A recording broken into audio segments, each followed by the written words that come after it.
Hi. Hey Hi, guys. guys. Good evening to you.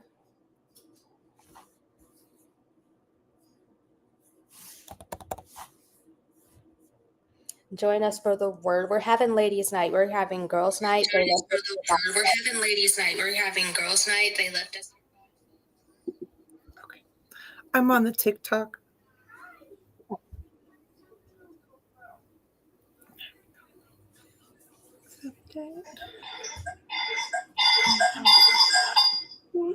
Nailed it. That was me.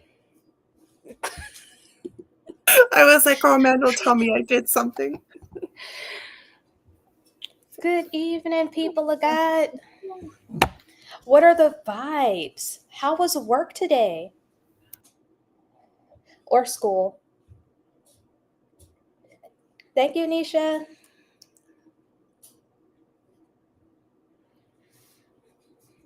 The boys left us here alone. I can't hear you. Can you hear me now? Uh-huh. Okay. Oh, now it's going to echo. Okay. I'm going to keep TikTok muted and see if that works. I can hear you. Can y'all hear Beth? Can you guys hear me?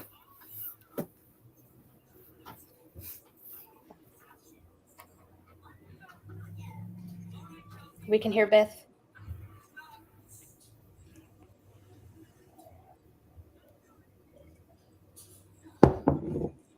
Oh, period. They can hear you.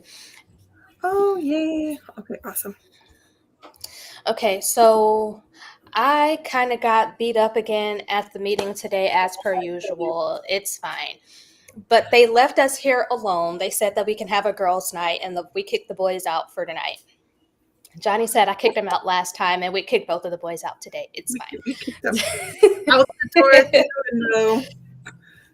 Let's go. I don't even have an introduction. Can we just get right into Bible? Yeah, let's go right to Bible. I'm good with that. We're the big bad bees. The godly bees. There we go. Oh, love it. Okay, so we're in Joshua chapter 5, verses 10 to 12, and we're just going to be here for a long while. So it says, now the children of Israel camped in Gilgal and kept the Passover on the 14th day of the month at twilight on the plains of Jericho. And they ate the produce of the land on the day after the Passover, unleavened bread and parched grain on the very same day. Then the manna ceased on the day after that, eating the produce of the land, and the children of Israel no longer had manna, but they ate the food of the land of Canaan that year. So this made me so happy because I noticed something. So when they exited the Exodus from Egypt, they had Passover. And when they are entering into their promise, also, they had Passover. God had given them the victory over the Egyptians, and God will do it again with the inhabitants of Jericho. And what did Pastor BJ say that this year was going to be? The year of Nisi, the year of victory. So I'm going to let you take it away, Beth. Okay, so let's define that. So we have manna stage, so being in the wilderness, and the produce of the land, which is Canaan. So after leaving Egypt and in the wilderness phase, God had provided a supernatural daily blessing so that they could survive during that phase. How God constantly had given them grace while they were consistently being disobedient. And he still provided while they were building that strong relationship of trust in the promised land.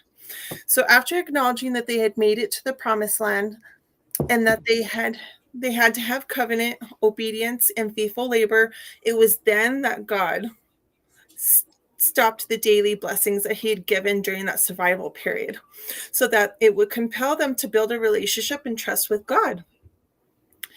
And he would bless their cycles of planting and harvesting with the promised land because of their labor. So when we see where it went from provision to survival went from provision to survival to provision for abundance, which would demand that they sought out a deeper, more mature trust in their provider.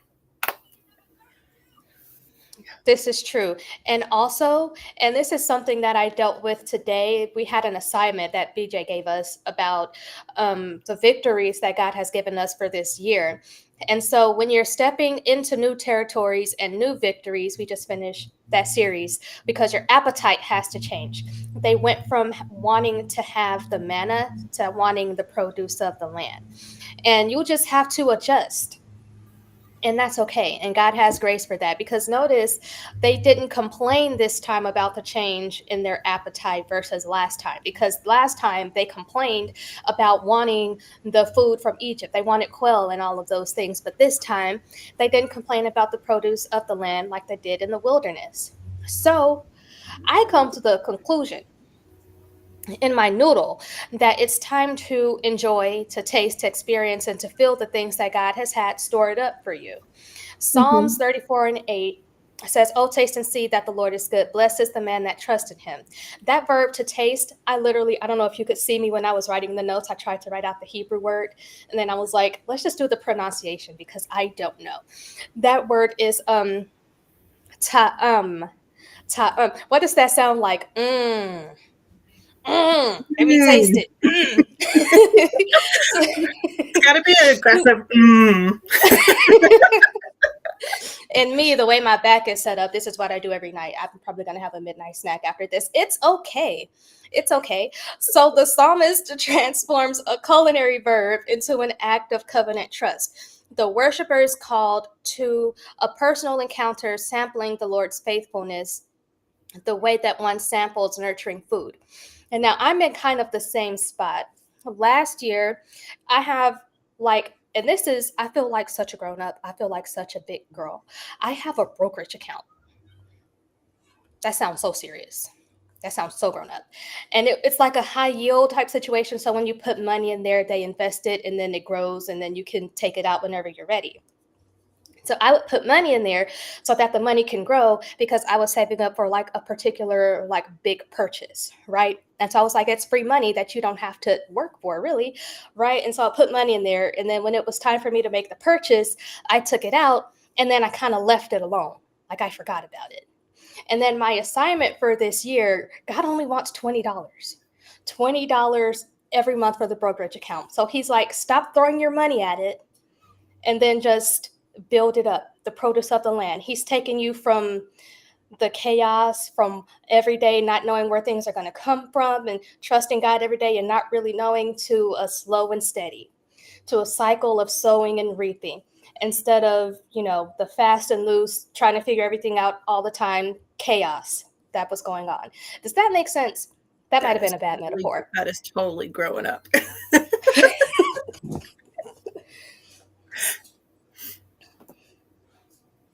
Okay. I think, Beth, you have some good notes here if you wanted to. Mhm. Okay. So when so when we're going into new territories or new victories and stuff like that, or even transitioning from your earthly identity to your Christ-like identity, it's definitely going to take a few times of us tasting it and kind of getting accustomed to it before we get used to it and crave, like Brittany was talking about, appetite. So this disciplined practice of giving the best first is a habit we must cultivate. What territories or new victories are you entering right now? Is it a new job? Is it a new relationship? Is it a new challenge? And are you ready to be established in that new territory or that new victory? This is true. This is true. And also, there is no going back, right? Mm-hmm. Because me personally, I'm the baby. I'm the youngest. I tell y'all this all the time, and that's why everybody calls me rotten, because I'm just used to getting my everything. Okay, so I went off to school, and then I moved out on my own, and I was like, they need money every month. I have to pay my phone, my car, my apartment, God, groceries every single month. And it's just like, what happened to the money I just gave you? Can I go back to my mama house where everything was free? I don't want to be here anymore. I don't like this. So that's exactly what it's like. You can't go back. There is no going back. Once you eat the produce of the land, there is no more manna. You can't There have one is foot in. It's got to be in all in or all out. And once you're all in, in yeah, or all definitely out. no going back. It's definitely a level up because we can shout and we like to shout about God's being victorious in our lives, which is a good thing to shout and to praise about, but just being all realistic. Um, this next level, it comes with more responsibility, it comes with more of a demand. If you want a promotion, that comes with managing a bigger team. If you want a baby, say goodbye to sleep. If you're going to get married, you're going to have to be adaptable and malleable to combine the two lives together. That raise, you're going to have to learn some financial literacy. If your job wants to give you a raise and give you some bonds, you're going to have to do some research and figure out what that needs to do and how it needs to secure. My headphones died. Let me put my AirPods on and see what happens. Can y'all hear me? Is it an echo? No, I can hear you just fine. Love this for me. I was gonna say to follow that, like you got to deepen your roots, not just like what you're talking about but with God also. Okay, they're saying it's echoing. Here we go. Give me a moment. Still an echo? It's still an echo, or are we good? Hey guys, put it 2 in the comments if it's not echoing. Okay, period. Period. Okay. And so, where did I stop in my notes? Okay, so boom, this is a conversation, and I love this man to pieces because he just lets me rant and rave as much as I want. Is it still echoing? No. Okay. Maybe for some people. Some people put 2 and some people say it's still echoing. I have my AirPods in. That's strange. It's echoing for y'all? Oh, they're saying it's fine. How does it work? Is it still an echo?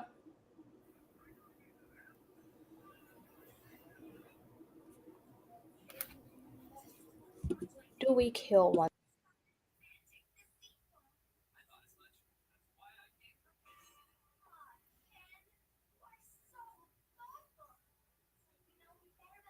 I think it's still echoing according to the comments.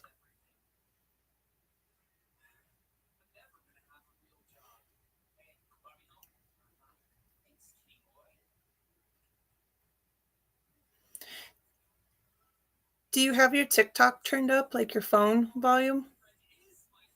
No? Huh.